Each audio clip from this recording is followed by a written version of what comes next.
příšerný krpálek. Co jsi to řekl?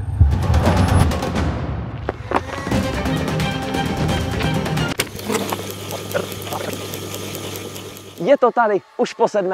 Oslav vznik republiky pohybem. Vyber si z více než 90 lokalit jak v Česku, tak v zahraničí a přidej se 28. října k sokolskému běhu republiky. Na SBR vybíráme trasy tak, aby je zvládl opravdu každý. Nemusíš tedy řešit tempo ani umístění. Každá lokalita je navíc něčím výjimečná. Někde startujeme na náměstí a jinde běžíme přírodou. A třeba tady v Praze tě čeká unikátní trasa přímo pod Petřínem. Jen si teda připrav nohy na jeden příšerný krpálek.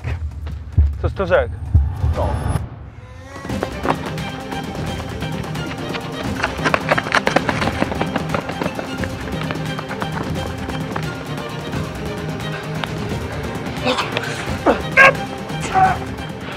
Tak jsme si to s Lukášem společně proběhli a ten krpálek není vůbec příšerný, naopak je parádní.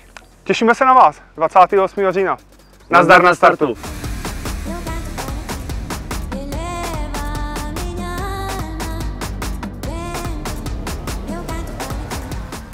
Ale musíš uznat, že i to byl pěkný. Jo, to jo, akorát to škrcení potom. Sorry, reflexy. Žuro, znáš to. Chápu.